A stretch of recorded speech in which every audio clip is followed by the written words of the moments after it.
네, 오늘 함께 살펴볼 말씀 에베소서 5장 3절로 9절, 에베소서 5장 3절로 9절 본문을 대독하겠습니다. 음행과 온갖 더러운 것과 탐욕은 너희 중에서 그 이름조차도 부르지 말라. 이는 성도에게 마땅한 바니라. 누추함과 어리석은 말이나 희롱의 말이 마땅치 아니하니 오히려 감사하는 말을 하라. 너희도 정녕 이것을 알거니와 음행하는 자나 더러운 자나 탐하는 자 곧 우상 숭배자는 다 그리스도와 하나님의 나라에서 기업을 얻지 못하리니 누구든지 헛된 말로 너희를 속이지 못하게 하라. 이로 말미암아 하나님의 진노가 불순종의 아들들에게 임하나니 그러므로 그들과 함께하는 자가 되지 말라. 너희가 전에는 어둠이더니 이제는 주 안에서 빛이라. 빛의 자녀들처럼 행하라. 빛의 열매는 모든 착함과 의로움과 진실함에 있느니라. 아멘. 아멘, 아멘. 설교 제목 두 번 읽겠습니다. 시작. 빛의 자녀들과 어둠의 자녀들, 빛의 자녀들과 어둠의 자녀들. 여러분들께서는 어둠의 자녀가 아니고 다 빛의 자녀들이시죠? 네, 아멘이십니다. 하나님의 말씀은 우리가 듣고 그 말씀대로 행하려고 그 말씀 우리는 듣는 것입니다. 네, 엊그저께 어떤 권사님께서 우리는 들은 대로 살려고요, 배운 대로 살려고요 하시면서 카페에서 대화를 하다가 그 말씀을 들었는데 얼마나 감동이 되든지 그 감동이 폭풍처럼 밀려오더라고요. 야, 열심히 설교 준비해서 열심히 설교해야겠다 싶더라고요. 저나 여러분들이나 하나님 말씀은 듣고 그 말씀대로 살려고, 그러니까 하나님 말씀은 우리가 살면서 실천하려고 듣는 게 맞습니다. 그렇게 한 말씀이라도 삶에서 이루는 저와 여러분 되기를 축복합니다. 하나님 말씀은 우리가 들을 때 야, 참 좋다. 그런데 계시록에 보니까 그 말씀이 좋은데 배에서는 쓰다는 거죠. 그래서 우리가 삶으로 소화해내려고 하니, 삶으로 그 말씀을 살아내려고 하니 대가도 치르는 것입니다. 그래도 하나님의 말씀은 대가를 치를지라도 우리 삶 속에서 이루어야 되는 말씀입니다. 그것이 바로 우리 영혼의 양약이 되는 겁니다. 좋은 약이 되어서 우리 영혼을 치료하게 되죠. 하나님 말씀은 빛이고, 하나님 말씀은 생명이고, 하나님 말씀은 세상이 아무리 어두워져 가도, 기준이 무너져 가도 하나님 말씀은 최고의 기준입니다. 그래서 그것을 하나님 말씀을 잣대라고 해요. 잣대, 자다, 자. 그러니까 기준 중에 기준, 자 중에 자. 하나님 말씀은 최고의 선악의 기준이다. 그 말씀 오늘도 새겨 들으시기를 축복합니다. 본문 말씀 같이 쭉 읽겠습니다. 본문에 보니까 어둠의 자녀들, 또 빛의 자녀들 이렇게 나오죠. 음행과 온갖 더러운 것과 탐욕은 너희 중에서 그 이름조차도 부르지 말라. 왜요? 이것은 성도들에게 마땅한 것이다. 성도, 교인, 교회를 나오면 교인이 됩니다. 그렇죠? 교인 안에는 예수 믿는 신자도 있고, 믿지 않는 불신자도 있고, 교인 안에는 마귀의 자녀도 있고, 교인 안에는 하나님의 자녀가 있습니다. 교회 오면 다 교인이라고 부르죠. 교회 등록하면 다 우리 교인 이렇게 합니다. 교인은 그 안에 여러 가지 부류가 있습니다. 교인이라서 천국 가는 것이 아니라 하나님의 자녀, 믿음을 지킨 자, 성도, 그 성도의 지위, 그걸 잘 지켜야만 하나님 나라 들어갈 수가 있습니다. 어떤 분께서 다시 한번 정리를 해달라고, 다시 한번 정립을 해달라고 구원에 관해서 엊그저께 그런 질문을 하셨습니다. 정말 한번 구원을 받으면 취소가 되지 않는 소위 그런 칼빈주의, 예정론, 그것이 아닌 것은 알겠는데 참 조금은 정리가 필요하다, 그런 말씀이셨습니다. 성경 어디에도 한 번 받은 구원은 영원하다는 구절은 단 한 구절도 없습니다. 그런 구절이 한 구절이라도 있으면 가져오시면 저도 그거 믿겠습니다. 속된 말로 그렇게 믿으면 얼마나 신감 편해요. 안 그렇습니까? 네, 정말 신감 편하죠. 야, 나는 뭐 이제 구원 받았으니 나는 그냥 무조건 자동으로 천국이다. 얼마나 신감 편합니까? 아니요, 성경은 한 구절도 그런 구절이 없습니다. 우리의 구원은 예수를 믿음으로, 예수님을 정말 영접함으로 구원을 받습니다. 그 구원을 잘 지켜야 돼요. 다시 말하면 그 믿음을 잘 지켜야 됩니다. 믿음을 지킨다는 것은 마음을 지킨다는 것이죠. 마음으로 확실하게 믿어야죠. 이해가 되십니까? 마음속에 예수님이 계셔야죠. 그것이 바로 믿음을 지키는 것은 곧 마음을 지키는 것이다. 예수님께서 나를 구원하신 그 구원의 은혜, 그 구원의 은혜가 내 마음속에 늘 있어야 됩니다. 예수님의 보혈, 예수님 흘리신 피, 그 피의 은혜가 내 안에 항상 흘러 있어야 됩니다. 늘 흘러야 돼요. 그것을 마음으로 잘 지키는 것. 그래서 우리가 그 믿음을 받았다면 구원을 받은 것이죠. 그런데 아직 그 구원은 완성이 되지 않았다는 것은 천국에 들어가야 성취가 되는 겁니다. 우리의 구원은 천국에 들어가서야 비로소 완성이 되는 거니까. 우리의 구원은 한마디로 이미와 아직 사이에 긴장 상태에 있다. 이 한 문장으로 구원론은 정확하게 정리가 됩니다. 아, 우리의 구원은 이미 예수님을 정말 영접함으로 구원을 받았지만, 이미 구원받았지만 아직 천국에 들어가기 전이니까 아직 긴장 상태에 있다. 이 믿음, 이 마음 잘 지켜서 하나님 나라 천국에 꼭 들어가야지. 아멘. 그러기 위해서 우리가 교회 생활, 신앙 생활, 예배, 성경 묵상, 통독, 모임, 신앙 활동 이런 것들이 두루두루 필요한 것입니다. 모이기를 피하는 어떤 사람들과 하지 마라. 그러니까 마지막 때가 가까울수록, 주님 오실 날이 가까울수록 더욱더 모이기 힘쓰자. 그것은 뭡니까? 우리의 마음, 믿음을 잘 유지하고 잘 지키려 함이죠. 그것이 우리의 모임이, 우리 예배가 우리 마음과 믿음을 지키는 일의 최고의 능력입니다. 네, 그래서 온갖 더러운 것, 탐욕, 이것은 너희 중에 이름도 부르지 마라. 우리를 피 흘려서 우리를 사시고 우리를 구원하셔서 우리 하나님의 거룩한 자녀, 성도가 되었으니까 우리의 신분은 이제 거룩한 무리가 되었다. 성도, 거룩할 성자, 무리 도자죠. 우리의 모임은 거룩한 모임. 바로 우리는 성도가 되었습니다. 예수님으로 말미암아 그 피로 씻어져서 우리는 거룩한 무리가 되었다고. 우리는 성도가 되는 겁니다. 그러니까 우리의 신분에 맞게, 우리 격에 맞게 성도답게 살아가자. 예수 믿는 사람들은, 그리스도인들은 비난하고 비판하고 정죄를 일삼는 것이 아니라 정말 하나님의 그 사랑으로 덮어주는 것이다. 그러니까 죄를 인정하거나 죄 지어도 괜찮아, 이게 덮어주는 것이 아니라 그의 부끄러움을 감춰준다는 것이죠. 그의 단점들을 감춰주는 것입니다. 그리고 깨닫게 해주고 회개케 해주고 돌이키게 해주고, 진짜 사랑은 죄에서 벗어나게 해주는 것이죠. 마냥 감춰주는 것이 사랑이 아니라 그의 부끄러움, 그의 허물을 감춰주고 깨우쳐서 살아나게 하는 것, 그것이 바로 진정한 사랑인 것입니다.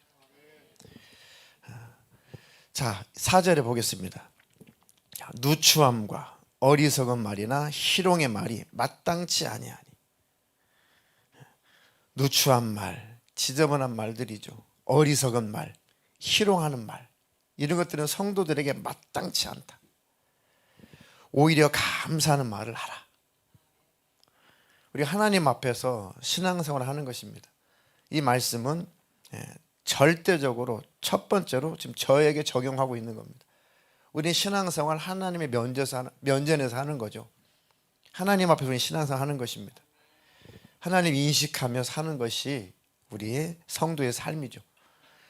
그러니까 누추함과 어리석은 말이나 희롱의 말이 마땅치 아니하니 오히려 감사하는 말을 하라.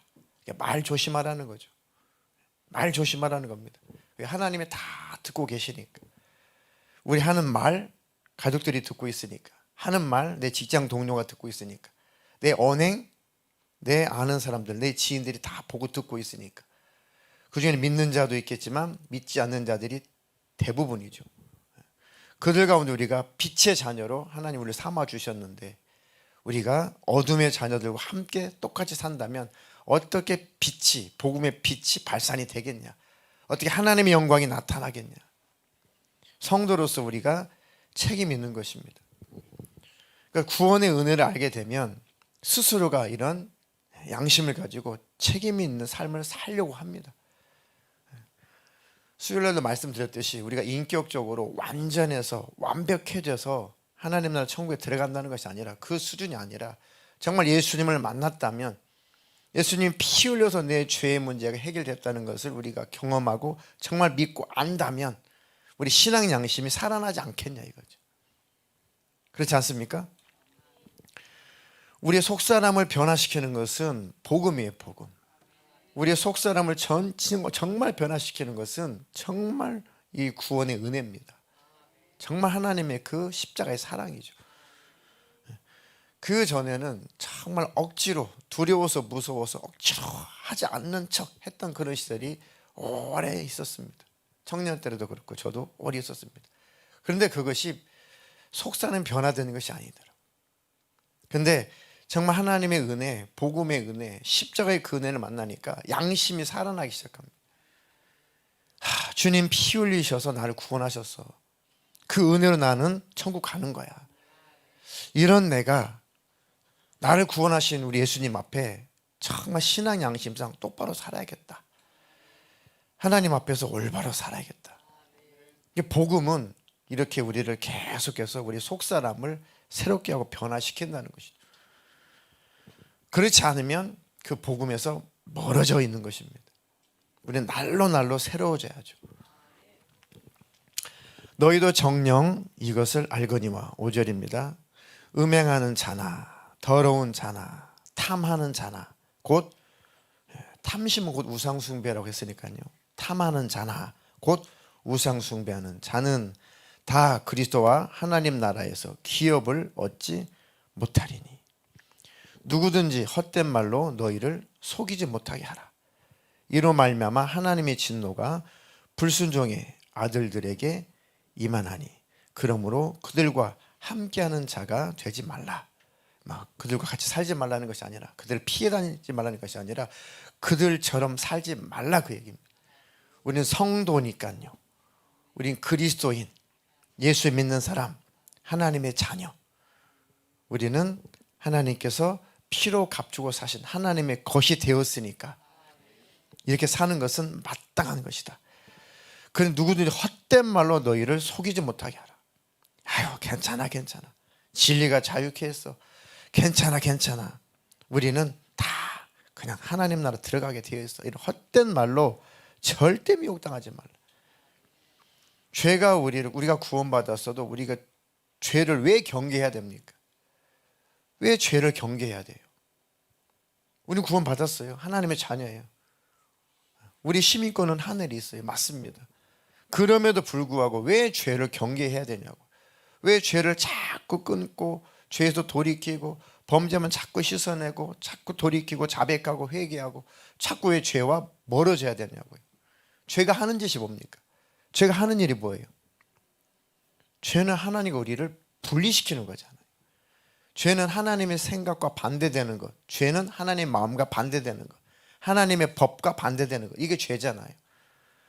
그러니까 죄를 끌어안면 하나님과 점점 멀어지고 하나님과 분리가 되고 우리 양심이 마비가 된단 말이에요. 죄가 하는 것은 하나님과 멀어지게 만들고 하나님의 은혜에서 멀어지게 만들고 우리 신앙 양심을 둔하게 만들고 우리 강팍하게 만드는 것이 죄가 하는 것입니다.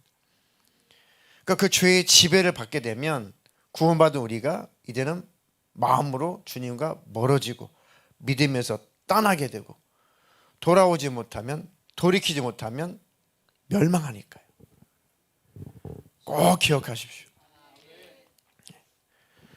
그러니까 하나님께서 정말 그 불순종하는 자들을 놓치지 않으려고, 하나님께서 멸망하도록 내버려 두시지 않으려고 그 불순종하는 자들에게 하나님께서 진노를 하신다는 것입니다. 불순종의 아들들에게 그 하나님의 진노가 임한다. 왜요?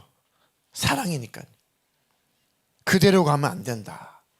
돌이켜라. 그렇게 살면 안 된다. 그 길로 가면 불행하다. 그 길로 가라면 멸망한다. 그 길로 가면 너무 힘들다. 그러니까 돌이켜라. 돌이켜라. 그게 바로 하나님의 사랑인 것입니다. 그러므로 그들과 함께하는 자가 되지 말라. 너희가 전에는 어둠이더니 이제는 주님 안에서 빛이다. 그러니까 빛의 자녀들처럼 행해라. 빛의 열매는 모든 착함과 의로움과 진실함에 있느니라. 우리에게서 나타나야 되는 열매는 모든 착함, 의로움, 진실함이구나. 하나님, 이 열매가 내게서도 나타나게 해 주시옵소서. 이거 정말 그리스도인의 사명입니다. 하나님께서 우리에게 주신 사명입니다. 하나님께서 이것 때문에 우리를 또 부르셨다는 거죠. 내 영광을 나타내라. 내 영광을 나타내라. 내 빛을 나타내라. 네가 빛을 맛봤지. 네가 내 빛에 참여했지. 너는 빛의 자녀가 되었다. 내 자녀가 되었다. 그러니까 어두운 세상에, 빛이 없는 세상에 나의 빛을 나타내다오. 그래서 믿지 않는 자녀가 돌아오고, 믿지 않는 부모가 돌아오고, 믿지 않는 남편이 돌아오고, 믿지 않는 아내가 돌아오고.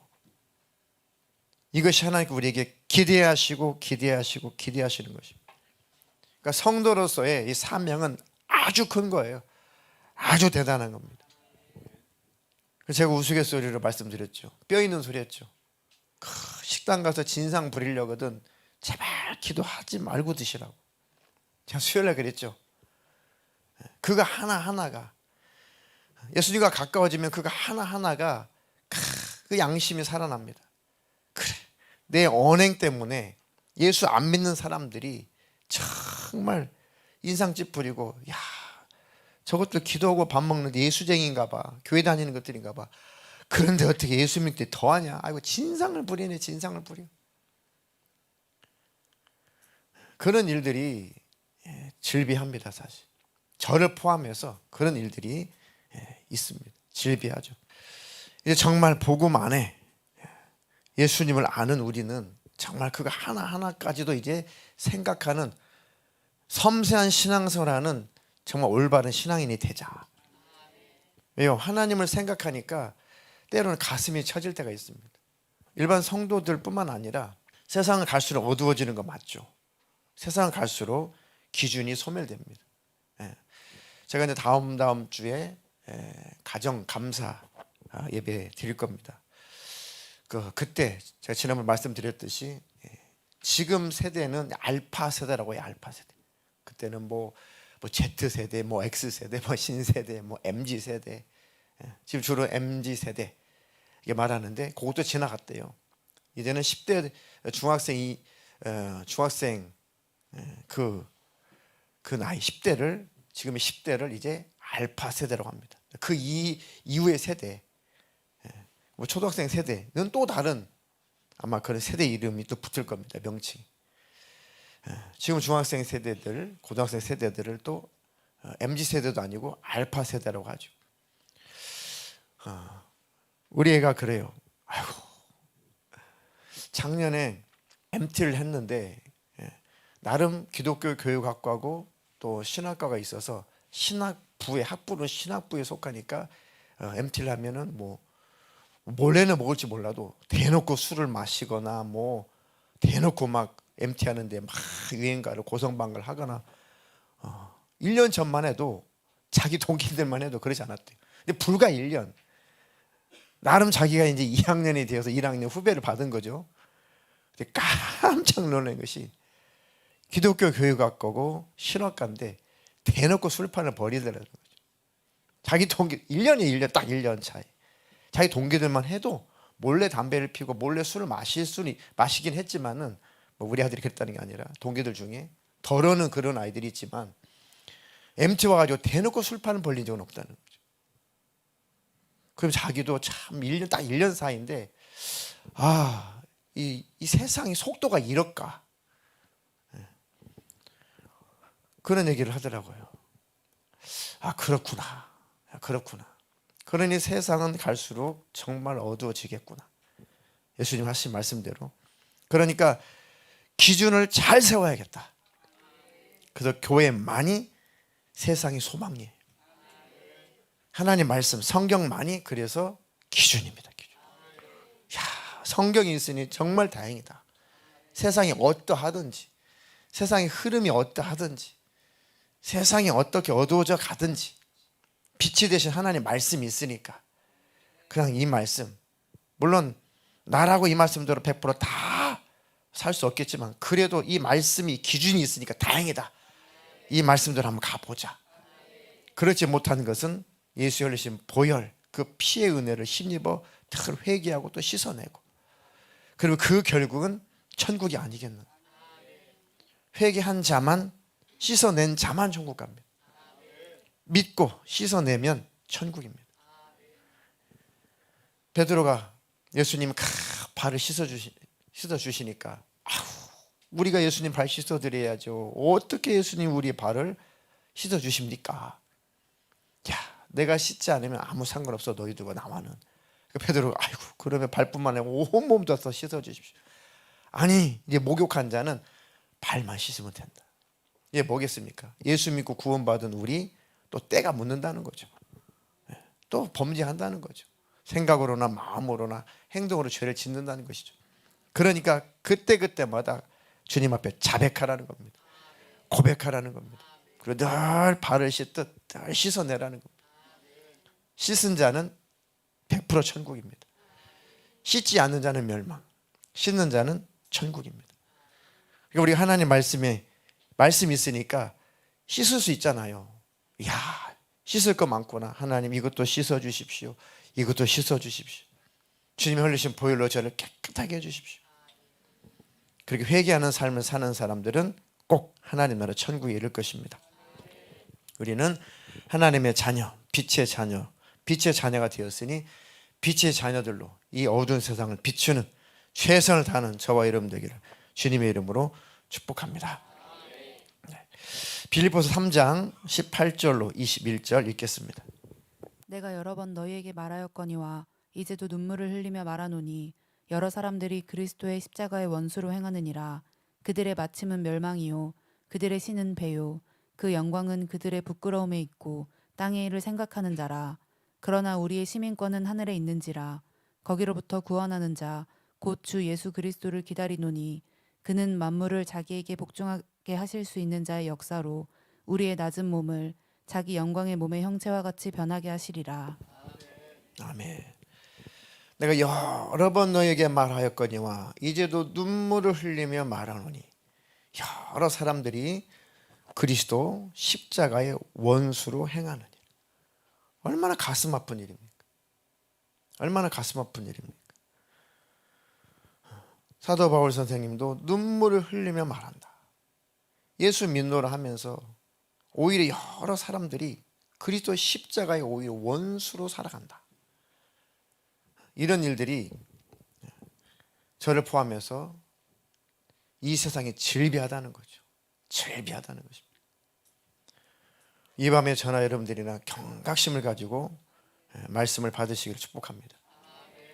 저도 이 말씀을 새기고 있는 겁니다. 정말 똑바로 살자.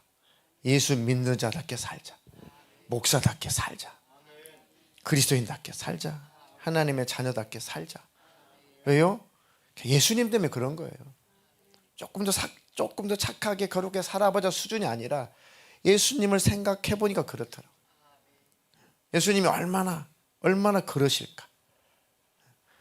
눈물을 흘리며 말하는 여러 사람들이 그리스도 십자가의 원수로 행하느니라. 그들의 마침은, 그들의 결국은, 그들의 결말은 멸망일 것이다. 그들의 신은 자기 배예요.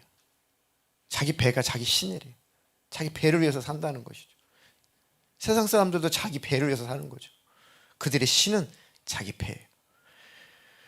그 영광은 그들의 부끄러움이 있고 땅의 일을 생각하는 자라. 그런데 우리는 그러면 안 된다. 우리 시민권은 하늘에 있는지라. 거기로부터 구원하는 자 곧 주 예수 그리스도를 기다리노니 그는 만물을 자기에게 복종하게 하실 수 있는 자의 역사로 우리의 낮은 몸을 자기 영광의 몸의 형체와 같이 변하게 하시리라. 예수님 오시면 이 지긋지긋한 이 육신 다 벗어버리고 새로운 몸을 입고 천국에 들어간다는 것입니다. 우리가 왜 힘들어요? 육신 때문에 힘들어요. 육신의 생각, 육신의 마음, 육신의 소욕, 육체의 정욕, 그 육신에서 올라오는 혈기, 분노, 이 육신과 막 싸우는 거죠. 때때로는 거추장스럽죠. 이 육신 때문에, 이 육신이 죄를 범하게 하니까. 그런데 예수 믿고 계속 씻는 자, 고백하고 자백하는 자는 이 옷을 다 벗어버리고 죄 짓지 않는 새 몸을 입은다니까. 아이고, 그날이 얼마나 기다려지는지. 예수님 생각하면 이 육신 때문에 힘들죠. 예수님이 싫어하는 생각, 예수님이 싫어하는 마음, 예수님이 싫어하는 말, 예수님이 싫어하는 행동, 이 육신이 하니까요. 거추장스럽죠. 예수님 앞에서 후회할 일이 많죠. 근데 이 몸이 이 몸을 벗어버리고 예수님께 갈 때는 죄 짓지 않는 신령한 몸, 새 몸으로 변화되어서 간다는 거잖아요. 그럼 얼마나 좋을까? 얼마나 좋을까? 네.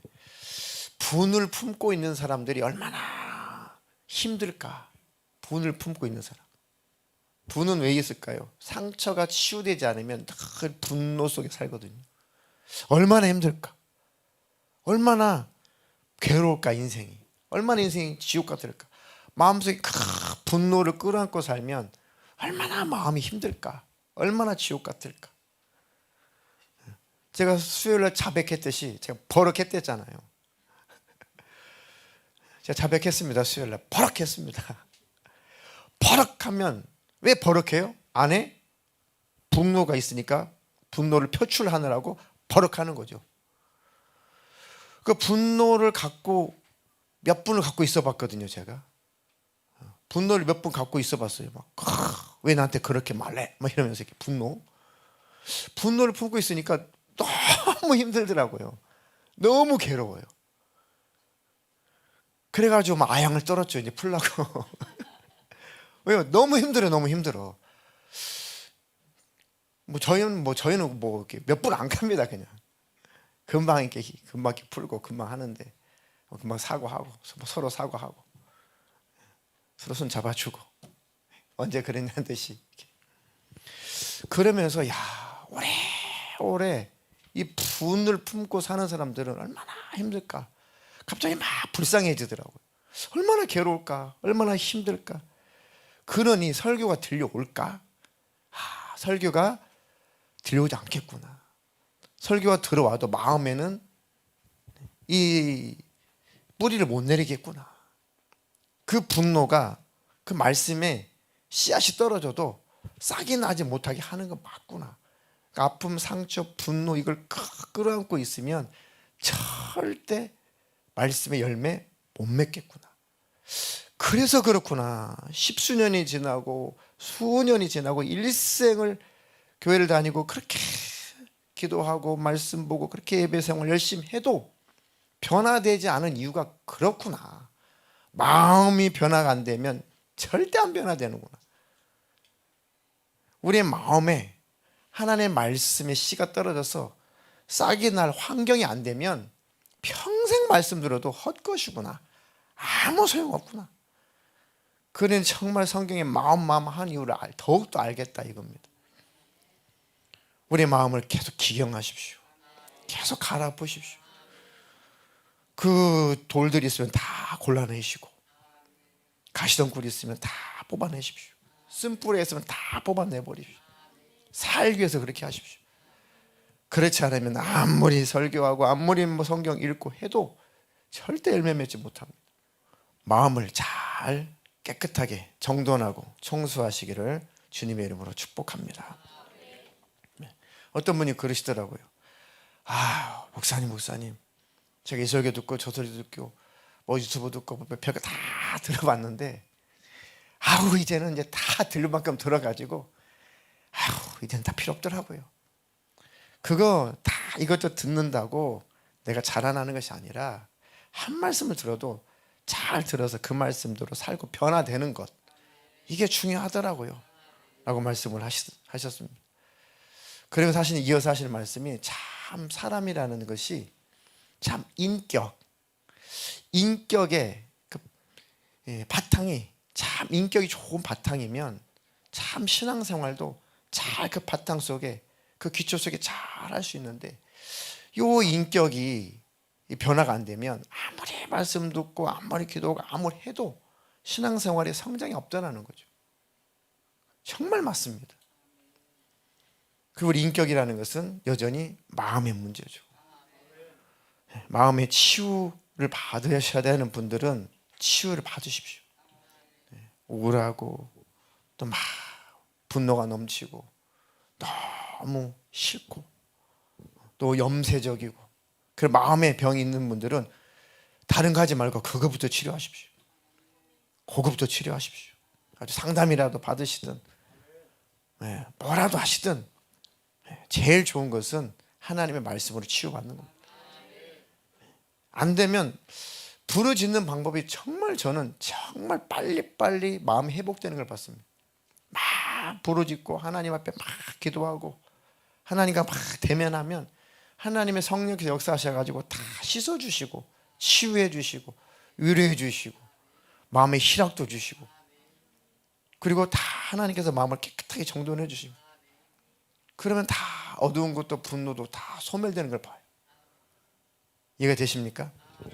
하나님께 다 치유를 받으십시오. 그럼 여러분의 지독한 외로움도 지독한 고독도 예수로 다 치유가 될 것입니다. 히브리서 10장 26절로 29절 읽겠습니다. 우리가 진리를 아는 지식을 받은 후 짐짓 죄를 범한즉 다시 속죄하는 제사가 없고 오직 무서운 마음으로 심판을 기다리는 것과 대적하는 자를 태울 맹렬한 불만 있으리라.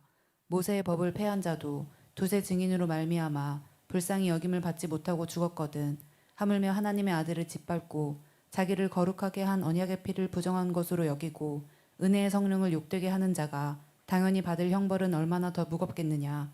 너희는 생각하라. 네, 우리가 진리를 아는 지식을 받았다. 예수를 확실히 만났다는 거죠. 진리의 복음을 분명히 만났다. 확실히 구원을 얻었다는 것입니다. 그러면서도 침짓, 이것은 일부러라는 뜻이죠. 일부러 죄를 범하면 다시는 속죄하는 제사가 없다. 자, 근데 이 말씀은 많은 오해가 있습니다. 몇 달 전에 우리 교회 등록하신 분 저랑 행복 모임 하다가 사실 이 구절을 제가 이렇게 풀어드린 적이 있습니다. 자, 여기서 침짓 죄를 범한즉 예수 믿고 나서 아이고 나 거짓말했는데 예수 믿고 나서 아우 나 이렇게 잘못했는데 나는 이제 성령 해방해가지고 나는 다시는 이제 죄상 받지 못하나 이런 의미는 아닙니다. 여기서 말하는 죄는 어원상 그런 죄가 말하는 것이 아니고 복음을 부정하는 걸 말하는 거예요. 배도하는 걸 말하는 것입니다. 뭐 조금 실수하는 죄 요거 아이고 나는 이제 끝장났어 나는 지옥에 이런 뜻이 아니고 일부러 죄를 범했다는 것은 고의적으로 예수님을 떠났다는 겁니다. 하나님 살아계신 것도 믿어요. 십자가의 복음도 알아요. 그렇지만 그것을 버렸다는 거예요. 예수를 등져버렸다는 것입니다. 이게 바로 일부러 죄를 범했다는 것입니다. 고의로 죄를 범했다는 거. 이제 예수 안 믿어. 이제 교회 안 가. 무슨 예수는 예수야. 하나님 살아계시면 이럴 수 있어? 다시는 나 예수 안 믿어. 완전히 등져버리는 거 말하는 거예요. 물론 하나님 기다리시겠죠. 징계라도 해서 돌아오라. 하나님 끝까지 하나님께서 부르시겠죠. 그래도 고의로 일부러 끝까지 그 하나님께 돌아오지 않는다면 끝나는 거라 그 얘기죠. 그러게 해도 쉽지 않지만 그런 사람들이 있었으니까 성경에 기록됐겠죠. 그 당시에도. 다시는 속죄하는 제사가 없고 오직 무서운 마음으로 심판을 기다리는 것과 대적하는 자, 이렇게 주님을 대적하는 자를 태울 맹렬한 불만 있을 것이다. 지옥의 멸망이라는 것이죠. 모세의 법을 폐한 자도 율법이죠. 두세 증인으로 말미암아 불쌍히 여김을 받지 못하고 죽었다. 과거의 구약의 율법도 범법하면 거기에 대한 대가를 치렀다. 하물며 하나님의 아들을 짓밟고 이게 짐짓 죄를 범하는 거죠. 하나님의 아들을 짓밟고 자기를 거룩하게 한 언약의 피, 예수의 피를 부정하게 여기는 것, 이게 짐짓 죄를 짓는 겁니다. 이해가 되시죠? 그 수준까지 가기도 힘든데 그렇게도 될 수 있다는 거죠. 뭐 그런 사람이 한둘입니까? 이 교회 역사 속에 많죠. 부정한 것을 여기고 은혜의 성령을 욕되게 하는 자가 당연히 받을 형벌은 얼마나 더 무섭겠느냐, 너희는 생각. 성도들이나 목회자들이나 이런 죄를 짓기가 쉽지 않은데 이런 죄를 짓는 자들이 그때 당시도 있었고 지금도 있고 앞으로도 있을 거라는 것이죠. 그러니까 하나님의 경고의 말씀을 내 말씀으로 새기라는 것입니다. 저도 제 말씀으로 새기는 겁니다. 성령을 욕되게 하는 자, 성령의 은혜, 은사 주고 능력 줬더니 다 자기 영광 나타내느라고 그렇게 성령 역사를 욕되게 했어요. 그들이 받을 형벌이 어떻겠냐. 자, 영광 다 받고 하나님 노릇했으니 그가 받을 지옥 형벌 어떻겠냐. 얼마나 무섭냐. 하나님의 아들, 그 거룩한 하나님의 아들을 짓밟고 그 언약의 피를 부정한 것으로 아주 만들어 버렸으니 어떡하겠냐.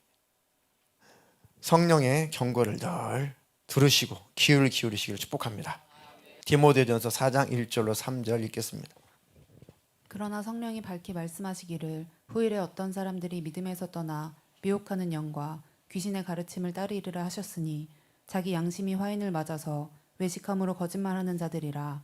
혼인을 금하고 어떤 음식물은 먹지 말라고 할 터이나 음식물은 하나님이 지으신 바니 믿는 자들과 진리를 아는 자들이 감사함으로 받을 것이니라.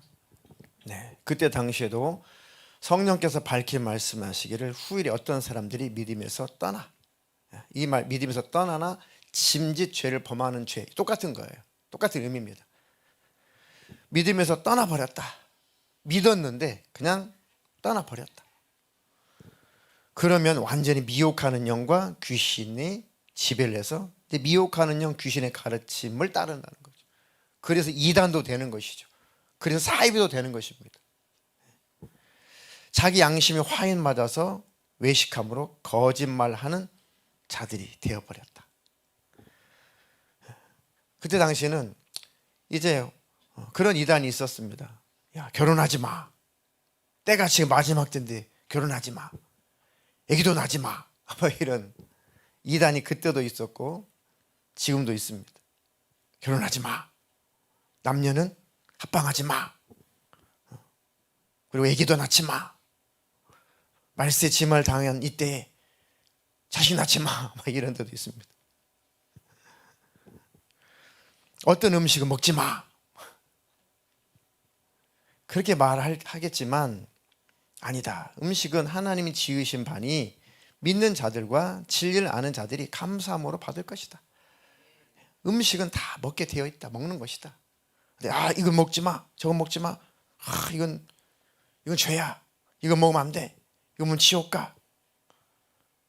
이런 부류들이 그때 당시도 있었다는 것이고 지금도 있다는 것이고 이런 부류들이 앞으로도 생겨날 거라는 것이죠. 그러니까 그런 걸 가지고 유혹하고 미혹하고 여기 아니면 안 돼. 야, 거긴 특별한가 봐. 그곳은 특별한가 봐. 와, 어디서 듣지도 못한 소리야. 야, 이렇게 완전하다니. 그것으로 미혹하면 같이 미혹하는 영과 귀신의 가르침을 같이 받게 되는 것이고 헤어나오지 못하면 지옥 가는 것입니다. 저도 깜딱 지옥 갈 뻔했습니다. 데살로니가 전서 5장 2절로 6절 읽겠습니다. 주의 날이 밤에 도둑같이 이를 줄을 너희 자신이 자세히 알기 때문이라. 그들이 평안하다 안전하다 할 그때에 임신한 여자에게 해산의 고통이 이름과 같이 멸망이 갑자기 그들에게 이르리니 결코 피하지 못하리라. 형제들아 너희는 어둠에 있지 아니하매 그날이 도둑같이 너희에게 임하지 못하리니 너희는 다 빛의 아들이요 낮의 아들이라. 우리가 밤이나 어둠에 속하지 아니하나니 그러므로 우리는 다른 이들과 같이 자지 말고 오직 깨어 정신을 차릴지라. 아멘. 오직 깨어 정신을 차려라. 주의 날이 밤에 도둑같이 이를 줄을 너희 자신이 자세히 알기 때문이다. 우린 다 알고 있습니다. 어떤 사람들은 평안하다, 안전하다, 괜찮다. 뭐 예수님이 오시겠냐? 언제는 안 온다고 했냐? 뭐 겁주지 마라. 그러다가 잠들어 있다가 임신한 여자에게 해산의 고통이 이름과 같이 멸망이 그들에게 갑자기 만다. 깨어있지 못한 자, 주님을 멀리한 자, 또 회개의 삶을 살지 않는 자 포함해서 그들에게 갑자기 멸망이 만다. 결코 피하지 못하리라. 형제들아, 그렇지만 너희는 어둠에 있지 아니하매 그 날이 도둑같이 너희에게 임하지 못하리니 너희는 다 빛의 아들이요 낮의 아들이라. 우리가 밤이나 어둠에 속하지 아니하나니 그러므로 우리는 다른 이들과 같이 자지 말고 오직 깨어 정신을 차릴지라. 정신을 차리고 늘 깨어 있어야겠다. 아멘이십니까? 그러니까 주님 오실 때 주님이 깜짝이야. 말씀도 안 하시고 예고도 없이 도둑처럼 오시면 어떡해요? 준비할 시간도 안 주시고 지금 오시면 어떡해요? 탈락이라는 탈락. 끝이라는 것입니다. 왜 그렇게 주님은 경고하시고 말씀하시고 또 말씀하셨다는 것이죠. 깨어 있어라. 근신하라. 준비해라. 언제 내가 갈지 모른다. 늘 말씀하셨는데 잠들어 있으면 갑자기 도둑처럼 예수님 오시는 것처럼 착각을 한다는 거죠. 근데 낮에 속한 사람들, 빛의 자녀들, 깨어있는 사람들은 깜짝 놀랄 일이 없어요. 아멘 주 예수여 오시옵소서. 오실 분, 기다렸던 그분이 오신 거니까요. 절대 예수님은 도둑처럼 오실 수가 없는 거죠. 그렇게 예수님을 맞이하는 저와 여러분 되기를 축복합니다. 그러려면 늘 주님 안에 거하십시오. 마지막 읽고 마치겠습니다. 요한일서 2장 28절 읽겠습니다. 자녀들아, 이제 그의 안에 거하라. 이는 주께서 나타내신 바 되면 그가 강림하실 때에 우리로 담대함을 얻어 그 앞에서 부끄럽지 않게 하려 함이라. 자녀들아, 이제 그의 안에 거하라. 이는 주께서 나타내신 바 되면 그가 강림하실 때에 우리로 담대함을 얻어 그 앞에서 부끄럽지 않게 하려 함이라. 예수님 오실 때 우리는 담대해서 부끄럽지 않다는 것입니다. 주님 안에 거하는 자, 항상 주님 안에 거하는 자, 주님 오실 때 절대 부끄럽지 않다는 것입니다. 꼭 이 말씀을 전하 여러분들 오늘 가슴속에 잘 새기시고 기도하실 때 그렇게 살 수 있도록 구하시기를 축복합니다. 아멘.